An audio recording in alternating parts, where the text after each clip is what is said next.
Hey guys, welcome back to the channel. Without wasting any time, let's start Minecraft gameplay with Reddit story in background.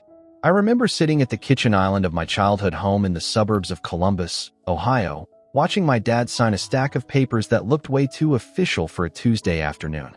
He was smiling, that big, relieved smile he only got when he thought he'd finally beaten the system, or at least caught a break from it. My mother was standing behind him, her hands resting on his shoulders, looking at the man sitting across from them like he was some kind of modern-day saint. His name was Marcus Thorne, and even at 17, I knew there was something fundamentally off about a guy who wore a $3,000 suit to a house that still had a stained carpet and a leaky faucet. I tried to tell them, I really did. But when you're the teenage son of parents who have spent their entire lives scraping by, your warnings just sound like cynical background noise. Marcus wasn't just a financial advisor to them. He was the guy who was going to turn their modest, rainy day fund into a retirement that didn't involve working part-time at a hardware store until they were 80. My dad, David, had worked 30 years at the local manufacturing plant, and my mom, Sarah, was a dental hygienist who had ruined her back leaning over chairs for decades. They were tired, they were honest, and they were the perfect marks. Marcus had this way of speaking that was incredibly smooth, like he was letting you in on a secret that the rest of the world wasn't smart enough to hear. He'd lean in, lower his voice just a bit, and talk about diversified portfolios and offshore growth equity in a way that made my parents feel sophisticated just for listening to him. I stayed in the kitchen that day, pretending to work on a biology essay, but I was mostly just watching Marcus's eyes. He never really looked at the papers, and he never really looked at my parents' faces. He looked at their reactions. He was gauging how much they were buying into the fantasy. Every time my dad hesitated, Marcus would drop a line about legacy or providing for your son's college, and my dad would melt. It was painful to watch because I could see the mechanics of the manipulation while my parents were just seeing a golden ticket. When Marcus finally left that day, shaking my dad's hand with a firm, practiced grip, I walked over to the table and looked at the glossy brochure he'd left behind. It was full of pictures of yachts and skylines, the kind of stuff that has nothing to do with actual Midwestern investing. "Dad, you actually looked this guy up, right?" I asked, trying to keep my voice neutral so I wouldn't sound like a brat. My dad just laughed, patting the folder like it was a newborn baby, and told me that I didn't understand how the real world worked yet. He told me that Marcus was a friend of a friend from the lodge, and that he'd already helped 3 other guys from the plant double their 401ks in 18 months. That was the first red flag. You don't double a 401k in 18 months unless you're gambling or lying. But my dad didn't want to hear about risk. He wanted to hear about the finish line. Over the next 6 months, the atmosphere in our house changed. My parents started spending money they hadn't even made yet. They bought a new SUV, they started talking about remodeling the kitchen, and they even took a trip to Florida that they definitely couldn't afford on their old salaries. Marcus became a regular fixture at our Sunday dinners, which I hated. He would sit there, eating my mom's pot roast, telling stories about his time on Wall Street and the big players he used to rub elbows with. He was charming, I'll give him that, but it was a greasy kind of charm. He'd ask me about my grades and tell me I had a bright future in finance if I wanted it, all while sipping my dad's expensive scotch. I started doing my own digging on the weekends. I wasn't some tech genius, but I knew how to use Google better than my parents did. I couldn't find a single SEC filing for Thorne Global Wealth Management, and the address listed on his business card was a virtual office space in a high-rise downtown. When I brought this up to my mom while we were folding laundry, she got uncharacteristically sharp with me. She told me that I was being disrespectful to someone who was trying to help us, and that Marcus had explained that his firm handled private, high-net-worth individuals, which was why they didn't have a big public footprint. It was a classic line, and she swallowed it whole. The first real crack in the facade happened about a year into the investment. My dad needed to withdraw about $10,000 to pay for the down payment on the kitchen remodel they'd started. He called Marcus, expecting the money to be wired within a couple of days. But suddenly, Marcus was hard to reach. He was in meetings in London, or he was overseeing a transition in the Cayman accounts. My dad didn't get worried at first. He just thought he was being an annoyance to a very busy, very important man. But then a week passed, then 2, and the contractor was starting to ask where the money was. I remember sitting in the living room and hearing my dad on the phone in the kitchen, his voice getting that high, strained pitch it got when he was stressed. He was practically begging Marcus's assistant, who I'm pretty sure was just a voicemail service, to have Marcus call him back. My mom was sitting on the sofa, staring at the wall, her hands shaking just a little bit. The reality was starting to bleed through the edges of the dream. I wanted to say, "I told you so," but looking at how small and fragile they both looked in that moment, the words died in my throat. I just felt this cold, heavy pit in my stomach because I knew exactly where this was going, and I knew that Marcus Thorne wasn't in London. He was probably 10 miles away, sitting in a bar, looking for his next set of parents to bleed dry. Eventually, Marcus did call back, and he was a master of the gaslight. He apologized profusely, claiming there had been a banking glitch with the international wire transfer, and he even offered to pay the contractor's late fees out of his own pocket as a gesture of goodwill. It was a brilliant move because it silenced my dad's doubts and made him feel guilty for ever questioning Marcus in the first place. 2 days later, the $10,000 appeared in their account. My parents were overjoyed, but I was terrified. I realized that Marcus wasn't just a common thief. He was a pro. He knew exactly how much rope to give them so they wouldn't feel the noose tightening. By the time I graduated high school, my parents had moved nearly their entire life savings, over $400,000, including the equity from a second mortgage they took out, into Marcus's managed accounts. They were convinced they were millionaires on paper. Marcus would send them these monthly statements that looked incredibly professional, full of graphs and charts showing steady, upward growth. But I noticed something weird about the statements.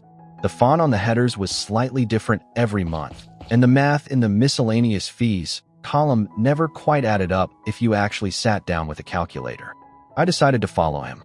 I'd just gotten my driver's license and had an old beat-up Honda, so I started parking near that virtual office building after school. I saw him leave one afternoon around 3 p.m. He wasn't getting into a Mercedes or a Lexus. He was driving a 10-year-old Cadillac with a dent in the rear bumper. He drove to a modest apartment complex on the outskirts of the city, the kind of place where people live when they're trying to stay under the radar. I watched him walk into a ground floor unit, and about an hour later, a woman came out to walk a dog. They looked like a normal, middle-class couple. There was no global wealth, no international lifestyle. It was all a performance, a costume he put on when he came to our house. I took pictures of his car and the apartment, and that night, I staged an intervention. I waited until after dinner, sat my parents down, and laid out everything I'd found. I showed them the pictures, I showed them the inconsistencies in the statements, and I told them about the virtual office. I expected them to be shocked, maybe even angry at Marcus. Instead, they were angry at me.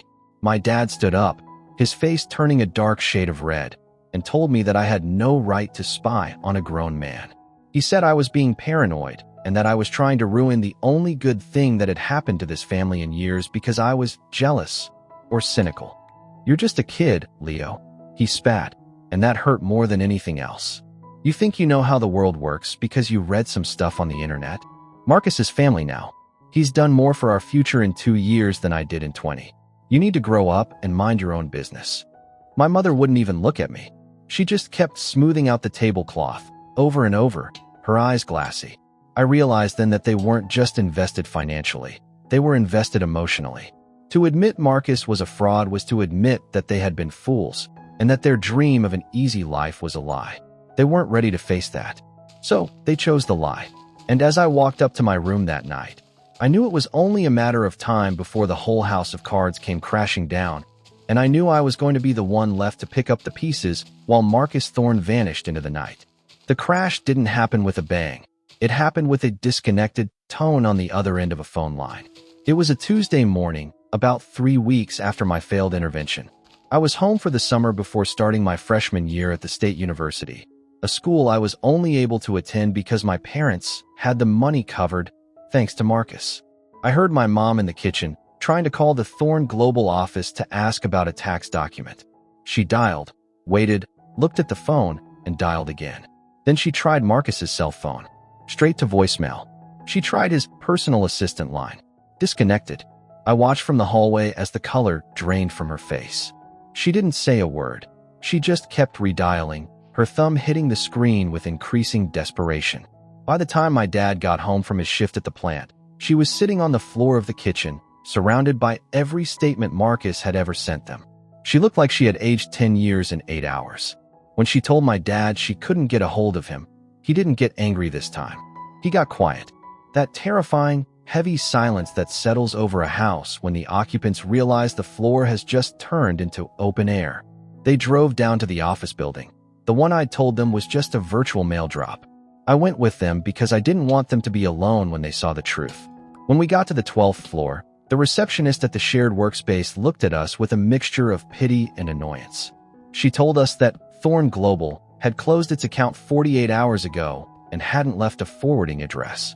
She also mentioned, quite casually, that we were the 4th family to come looking for him that morning.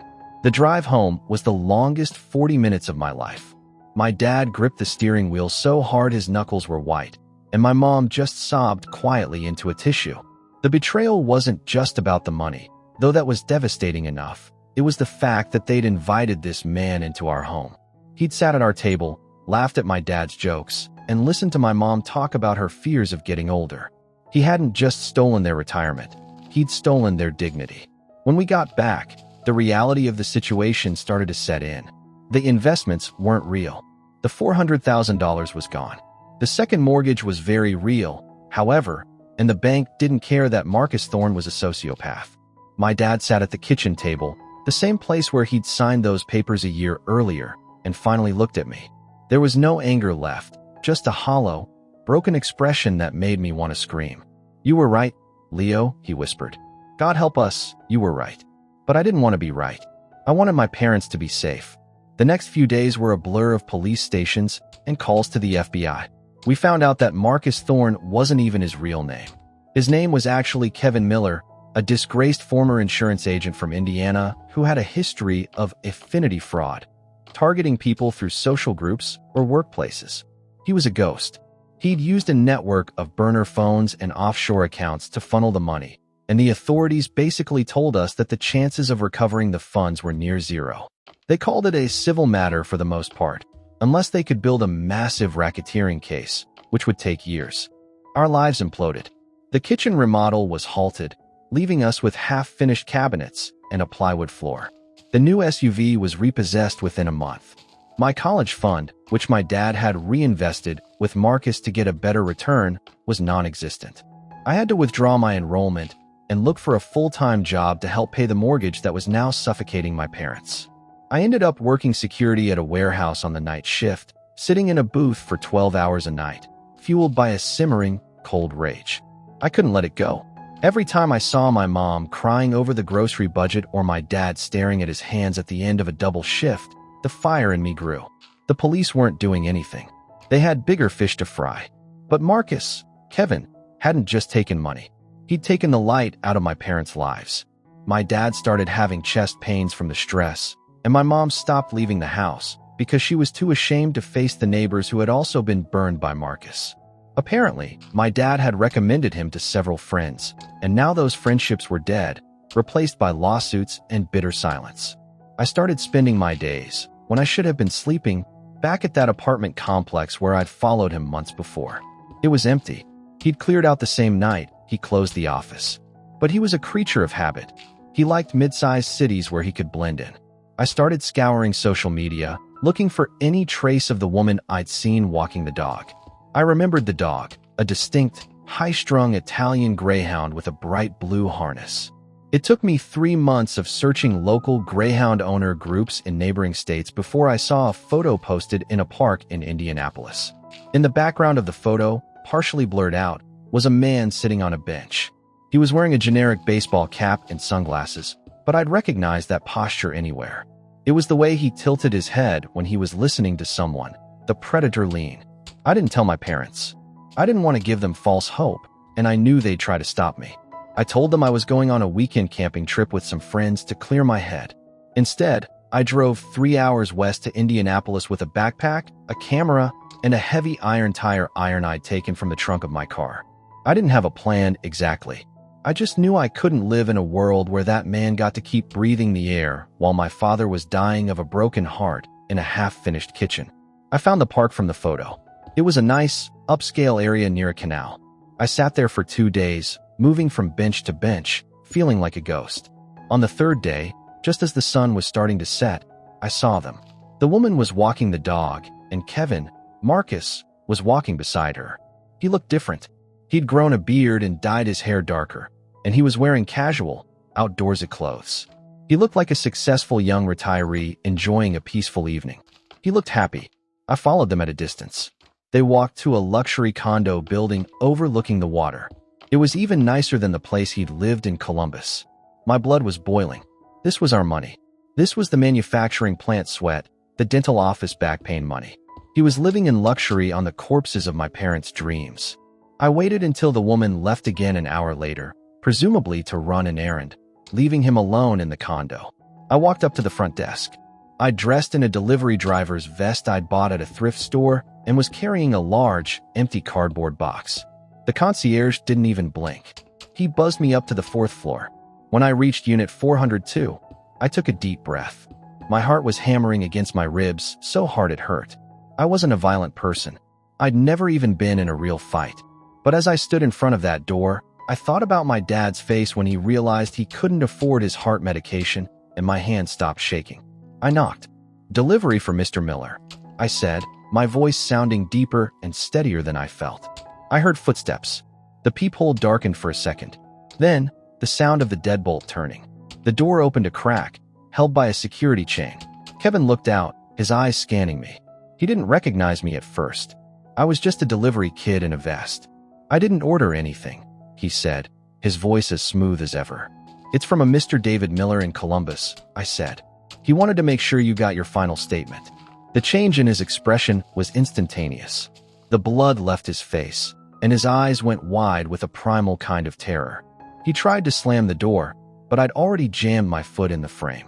I threw my weight against the wood, the chain snapping with a violent crack that echoed through the hallway. I was inside before he could scramble toward the kitchen. He tripped over a designer rug and fell backward, his hands up in a defensive posture.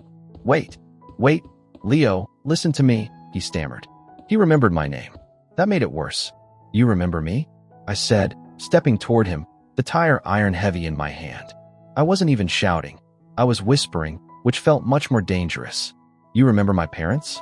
You remember eating their food while you were planning how to leave them with nothing?" "I can get the money back," he shrieked, crawling backward until his back hit the floor-to-ceiling window. "I have it. It's tied up. I can wire it to you right now, I swear. Just don't. Please, don't do anything stupid." I looked at the apartment, the marble countertops, the leather furniture, the view of the city. It was all so clean, so perfect. And he was sitting there, a pathetic, sniveling little man who was only powerful when he was behind a desk. I realized in that moment that killing him would be too easy. It wouldn't fix anything. He'd just be a victim, and my parents would still be broke.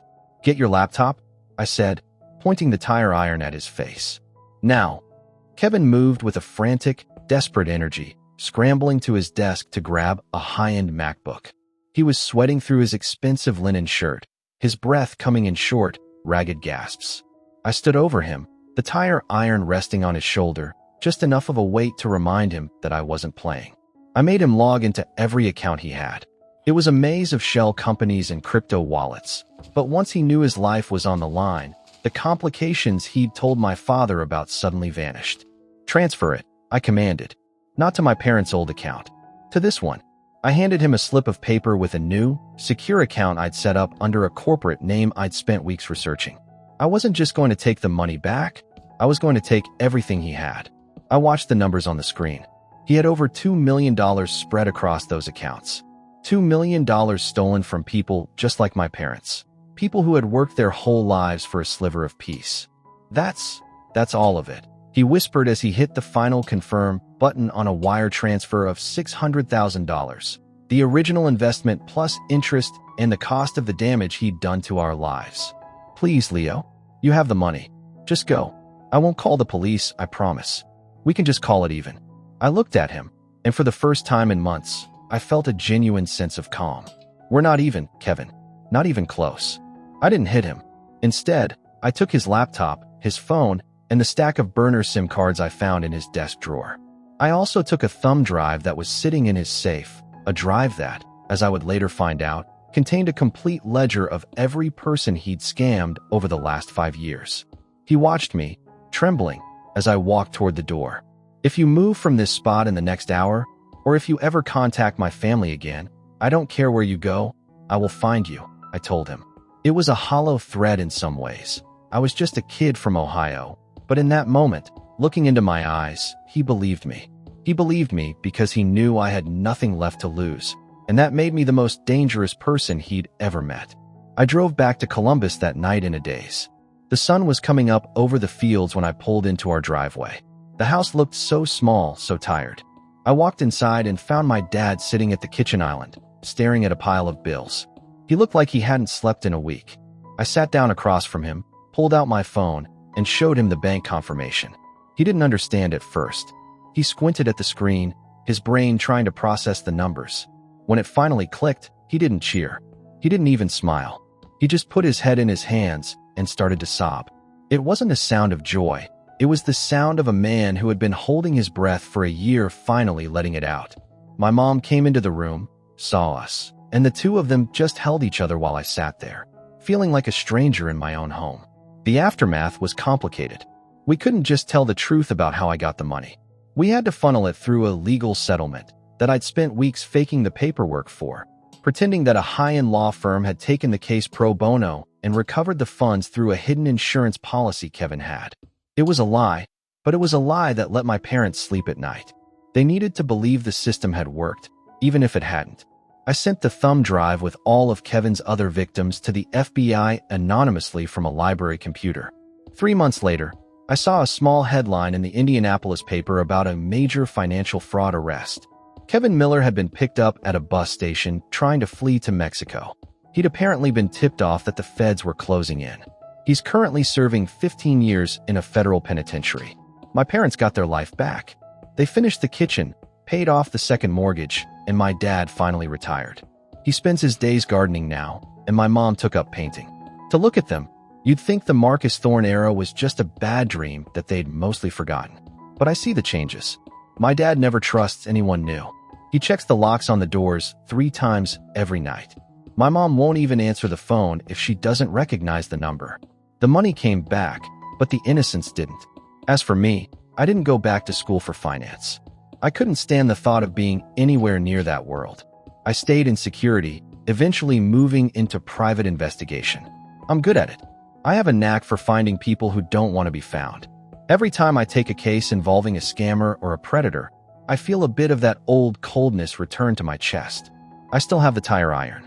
It's in the trunk of my car, tucked under the spare tire. I don't use it, and I don't think I ever will again. But sometimes, when I'm driving home late at night and I pass a house with a for sale sign and a shiny new SUV in the driveway, I think about Marcus Thorne. I think about how easy it is to destroy a life with nothing but a smile and a few well-placed lies. And I remember that the world isn't divided into good people and bad people. It's divided into those who trust and those who know better. My parents trusted the wrong person. I saw it coming. And I'm the one who had to become the person I never wanted to be just to make things right. Sometimes, I wonder if I really saved them, or if I just replaced one kind of darkness with another. But then I see my dad sitting on his porch, watching the sunset without a care in the world, and I realize I'd do it all over again. In a heartbeat. Because some people don't deserve a second chance, but my parents? They deserve the world. And I made sure they got to keep it.